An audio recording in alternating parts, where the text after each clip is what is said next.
Hi all, this is part 2 physiology. I just want to emphasize the 5 important points for each and every question, and this one question has been included in this PDF, so just we will go through this. Layers of soul, we are having the 4 layers. Keep just 3 things in mind. 4 layers of soul. Okay, so now wherever you see AB, it is abductor. Wherever you see AD, it is adductor. Wherever you see L, it is longus and umbilicals. Wherever you see I, it is interosseous. Right. So now just go through this mnemonic. FAB, L back tip. So FAB, so it is abductor hallucis and flexor digitorum brevis. L for lumbricals, we are having flexor digitorum longus, flexor hallucis longus. Right. And bad, AD for adductor hallucis and B for flexor digitorum abductor hallucis. So it is an end tip, which is interosseous muscle, and we will having tibialis posterior. So on medial aspect, medial plantar nerve, lateral aspect, lateral plantar nerve. This is the main supply. Okay, and this is a very important, my favorite question for Landers test. So this test has been done to assess the effectiveness of vagotomy. If we do truncal vagotomy, there will be a complete loss of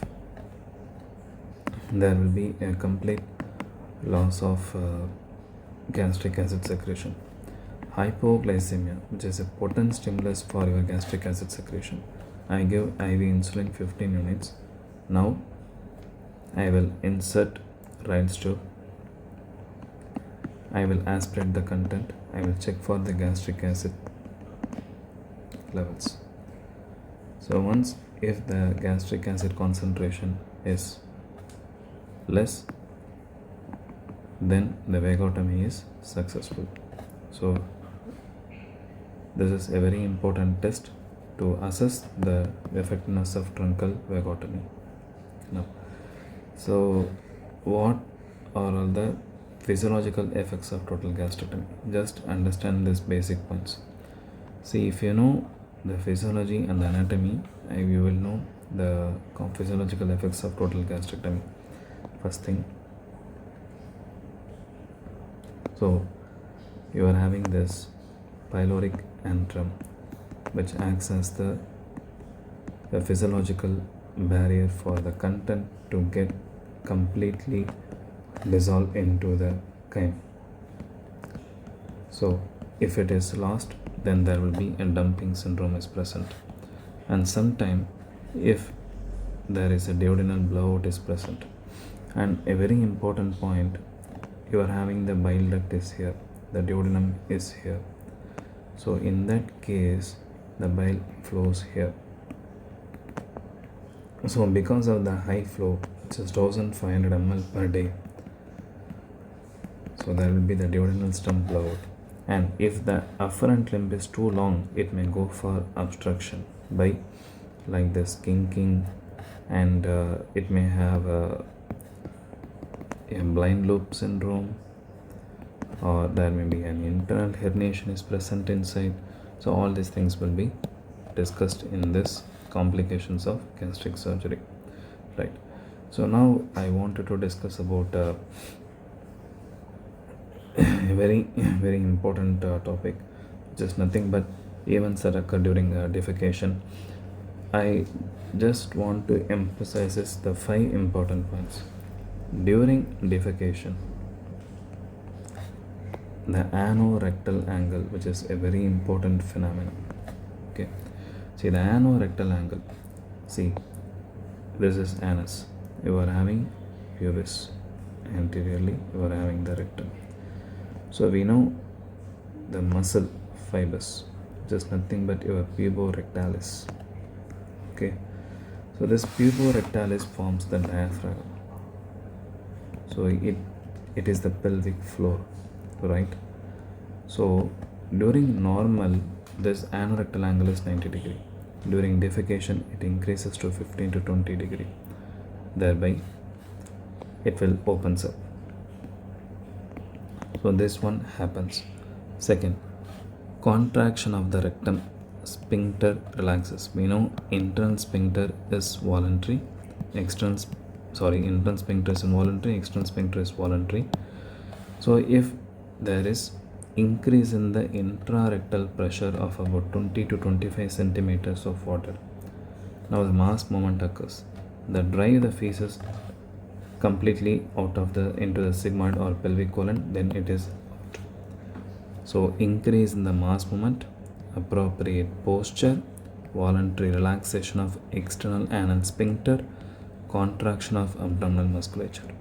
All these three movements contribute to the formation of act of defecation.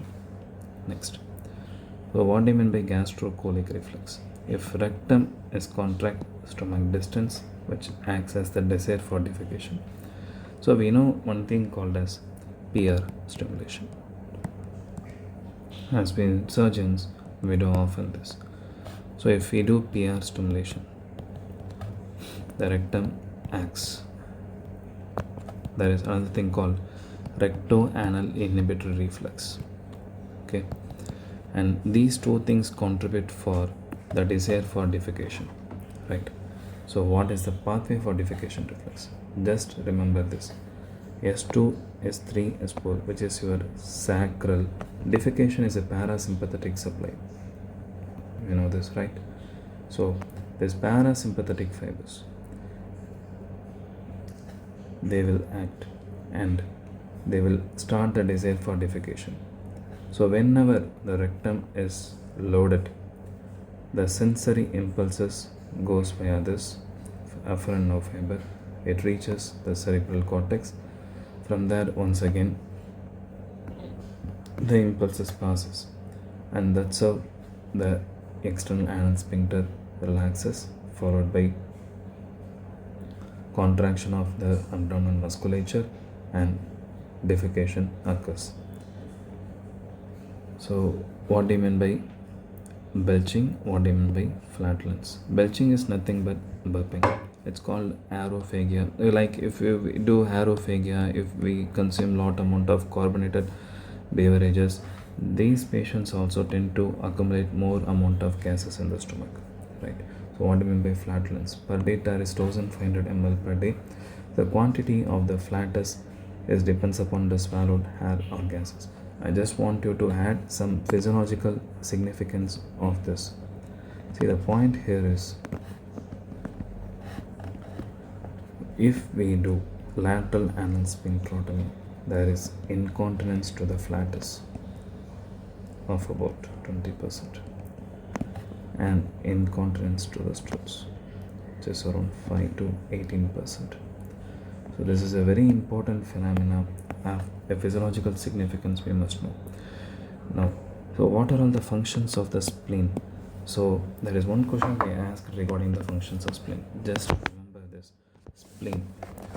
So spleen has three important physiological structures. Just look at this. So it is a red pulp, it has the white pulp, right? So what are all the constituents of white pulp? Which is a marginal zone, mantle zone, germinal zone. So what is the significance of this? So this marginal zone is present in the marginal regions, right? And mantle zone is present in the papilla of every germinal zone epithelium. So from germinal zone, the tumors arises: diffuse large B-cell lymphoma, follicular lymphoma, Burkitt lymphoma. From mantle cell lymphoma. From marginal zone, it arises plasma cell myeloma. If it is in bone, multiple myeloma. So what are all the functions of it? Human. It produces immunoglobulin, opsonins and tupsins, and senescent RBCs graveyard. So where the RBCs are getting destroyed. So the reservoir, and act as a reservoir, 1240 ml of RBCs. Hematopoiesis. So RBC function, RBC synthesis up to the 16th week of gestational age, spleen act as hematopoiesis. Pitting, RBC destruction. So it's a graveyard, and where they form Haynes bodies or Avanjoli bodies. As we know, Splenectomy patients will tend to have this Heinz bodies or Avanjoli bodies, right? So now we are going to hyperparathyroidism, which is a very important question. Just remember a mechanism of action, three sides: kidney, intestine, bone. How does it going to work? In kidney, there is increase in calcium resorption. There is a decrease in phosphate absorption. Parathyroid main function is to increase the levels of calcium, decrease the levels of phosphate, increase the levels of vitamin D. In that case, if there is GAT, it promotes calcium absorption. Here it promotes osteoclast activation.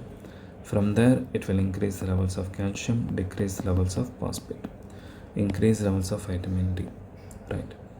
So anything to act for parathyroid, I need a stimulus. If there is a decrease in calcium, there is increase in phosphate, now it starts to secrete. There are three types: primary, secondary, and tertiary of hyperparathyroidism. Primary is autonomous toxic nodule, secondary is underlying cause. There are two important causes, one is your kidney and another one is your GAT. So renal failure, GAT causes could be because of celiac disease, small bowel syndrome, or Crohn's disease. Tertiary, it's because of after renal transplant. So even after correction of the underlying cause, that is your secondary hyperparathyroidism, still patient develops hyperparathyroidism, then it is called as tertiary hyperparathyroidism. So what is the very important symptoms? So keep this: bones, stones, moans. Moans because of abdominal pain, stones calcium phosphate crystals, nephrocalcinosis, bones pathological fractures, tones. So there is poor memory and there is poor concentration, right? So what are all the manifestations of hypocalcemia? Trocheus sign, Chostak sign. After 3 minutes of arresting the blood flow, patient develops Trocheus sign. Twitching of the facial muscles result in Chostak sign. There is another one sign called Ebb sign, which is hyperexcitability of skeletal muscle even to a mild electrical stimulus. It's called Ebb Westphal sign. So just remember these three things. So the one important is ECG symptoms with respect to hyperparathyroidism: shortening, ST segment shortening, and QT shortening is present. C for C, which is calcium is high in case of hyperparathyroidism, constipation is present. So just remember these points.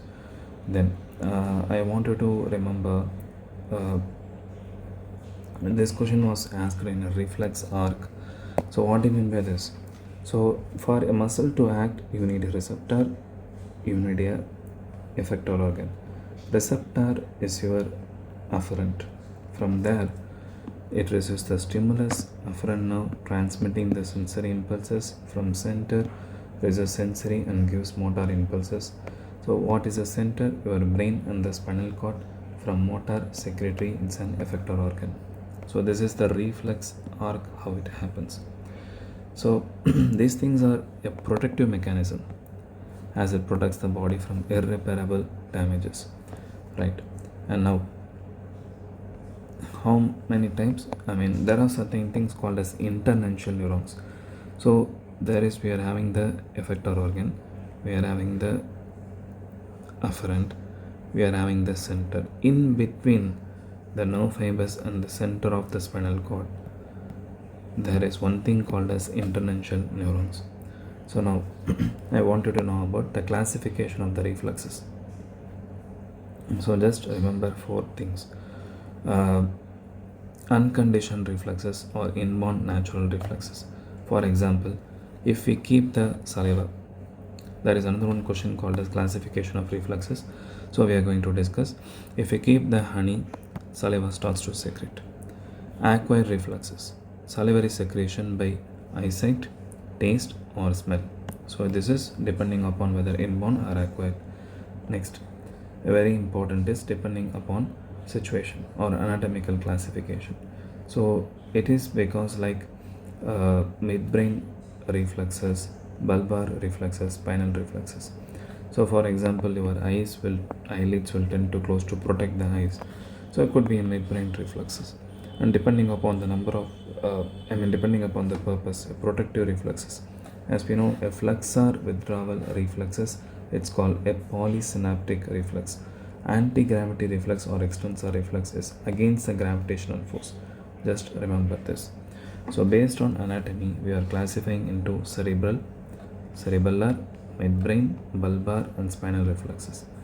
Based on pathological, Babinski sign. Positive Babinski is dorsiflexion, negative is plantar flexion. Clonus, ankle clonus, patellar clonus, and pendulous clonus. So this is based upon the reflexes.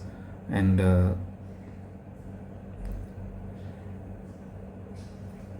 spinothalamic tract. I just want you to remember 3 points with respect to spinothalamic tract.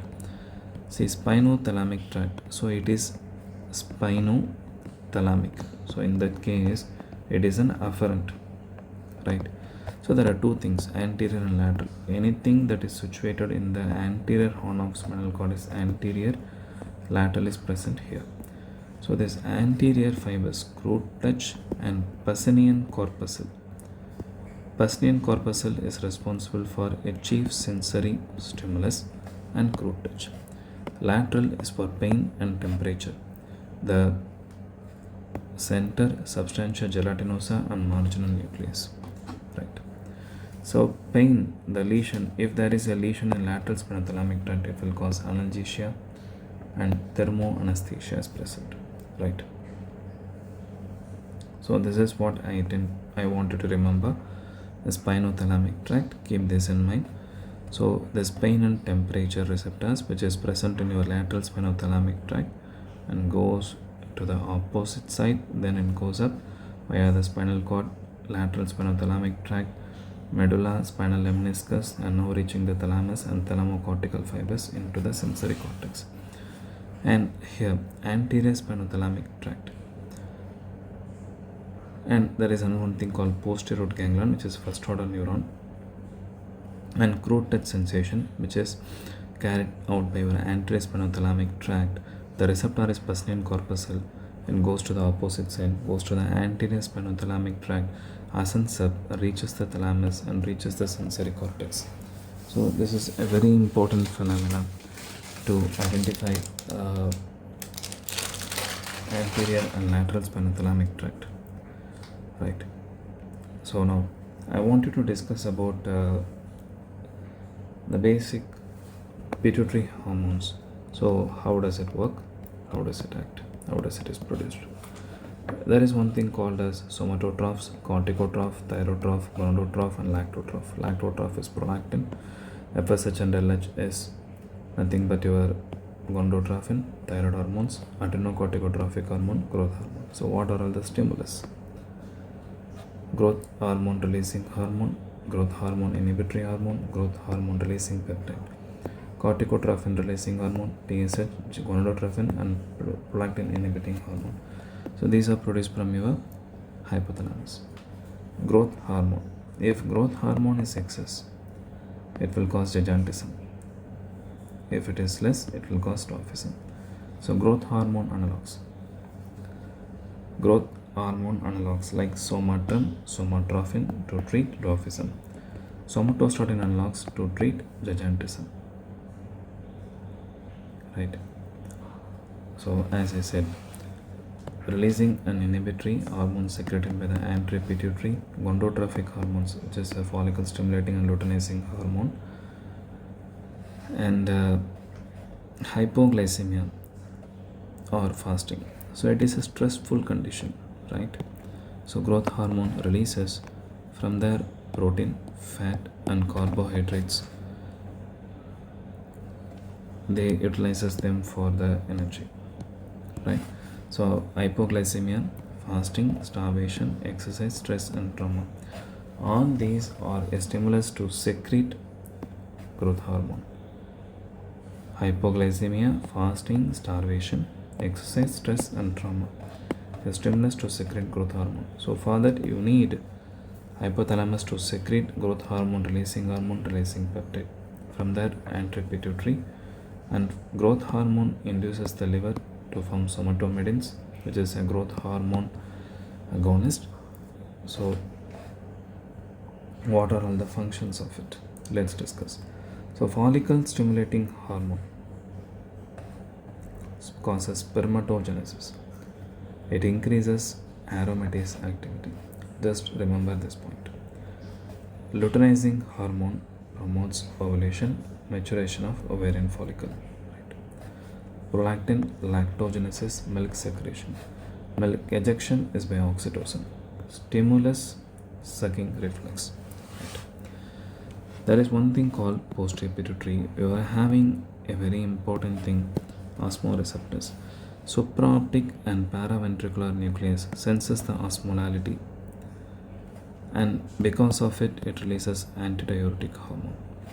Your V2 receptors present in your collecting duct of your kidney, they are having the aquaporins, and they promote the water reabsorption. Thereby, if there is an increase in the osmolality,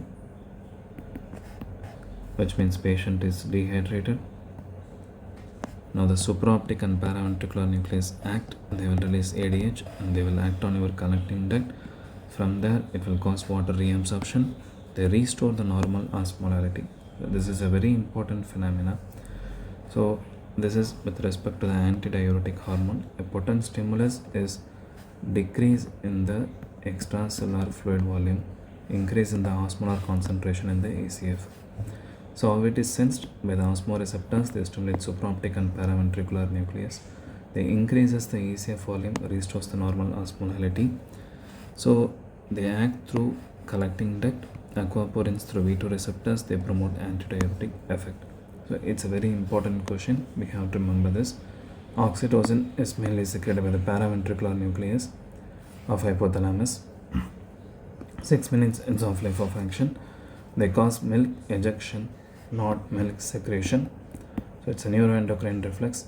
So there is stimulus is nipple suction. So the milk ejection reflex happens by this. And second point we have to remember is calcium homeostasis. See, two hormones very important in calcium homeostasis. One is your parathermone, one is your calcitonin. How does it work? So calcium, and another point I wanted to remember, it is abundant in your bone and clotting mechanisms. Factor 4 is your calcium. Right. So what does they do? How does they act? See, calcitonin and the blood calcium level, they will tend to decrease the blood calcium level. They promote bone formation. So they increase the excretion of calcium on the kidney. They prevent the absorption of calcium from the intestine into the blood. On bones, they inhibit the reabsorption of phosphate. They increases the excretion of the phosphate through urine by inhibiting the reabsorption from the renal tubules. Right.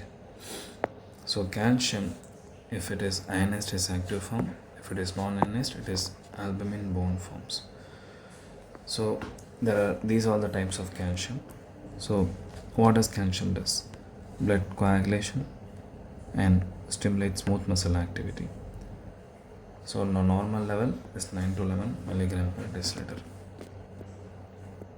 So how does it work? How does it is absorbed?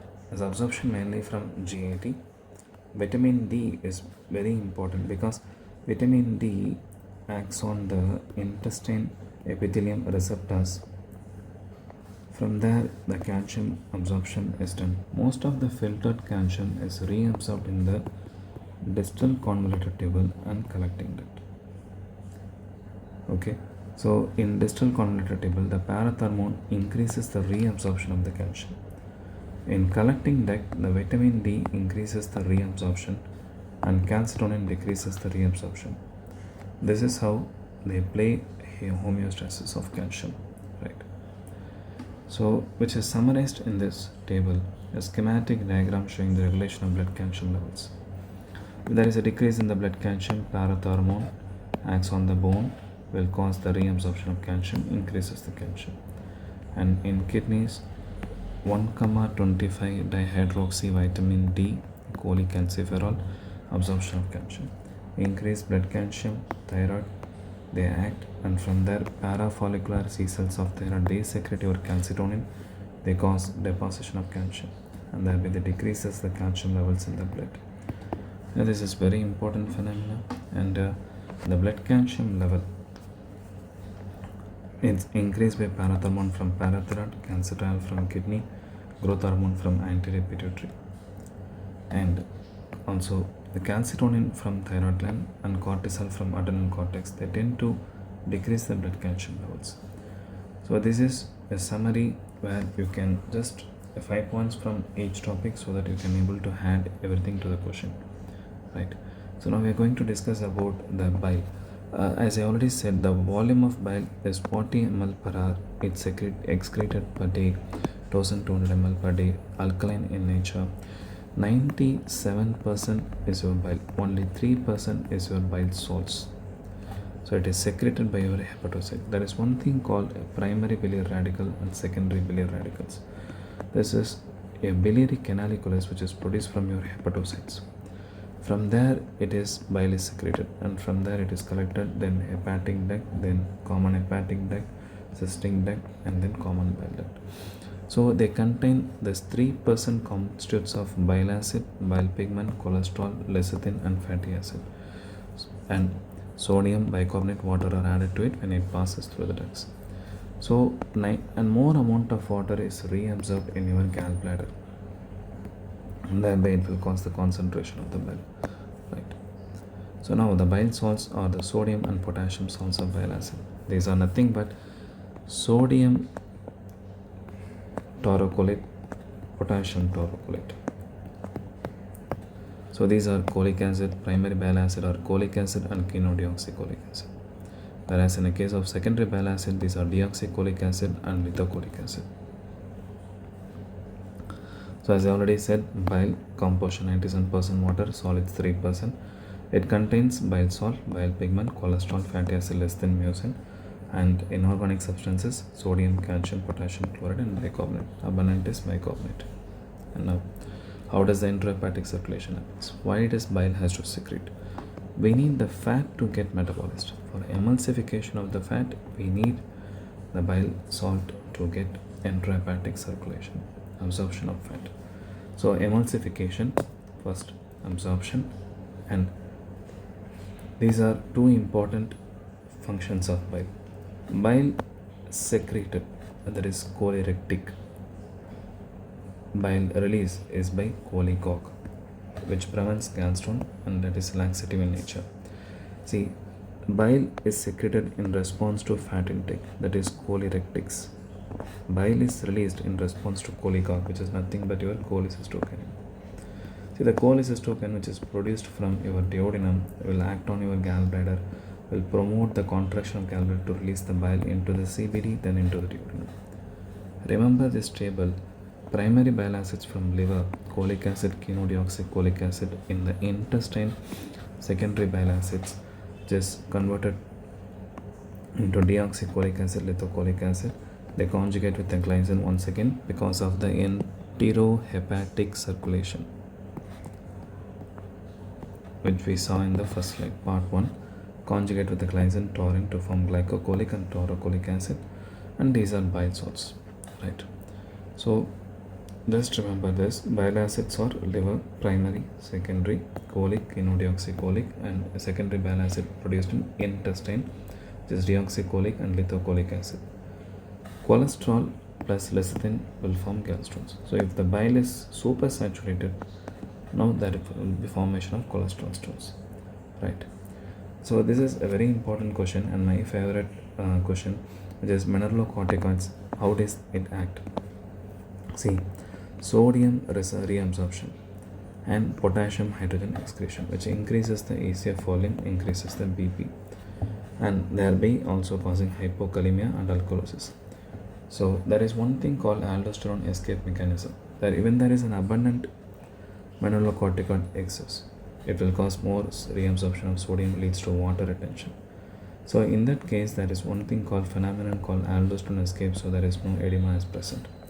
Remember this mnemonic: glucocorticoid, each and everything has its own side effects like glaucoma, lipolysis causing limb atrophy, ulcer, cataract, osteoporosis, osteonecrosis of jaw, renal failure, TB, decreases the calcium causing hypocalcemia, edema, predisposing infection as immunocompromised status, delays wound healing, suppression of HPA axis mechanism. So this is very important. Uh, how does it act? It acts on everything: carbohydrate, protein, fat, ECF volume, increasing the ECF volume, causing carbohydrate to promote the digestion, promote the conversion of complex carbohydrate into a simple sugars, causing hyperglycemia, and increasing the levels of calcium, and anti-inflammatory, and also it predisposes the infection. Right. So aldosterone mainly, it's a mineralocorticoid. It is responsible for sodium and water retention. It will releases atrial natriuretic peptide and brain natriuretic peptide from your cardiac muscle. It promotes natriuresis. So aldosterone acts on the collecting duct of your kidney, and from there increasing the ECF volume. And we are having the atrial natriuretic peptide and brain natriuretic peptide synthesized from your atrium and brain, and that way it promotes natriuresis and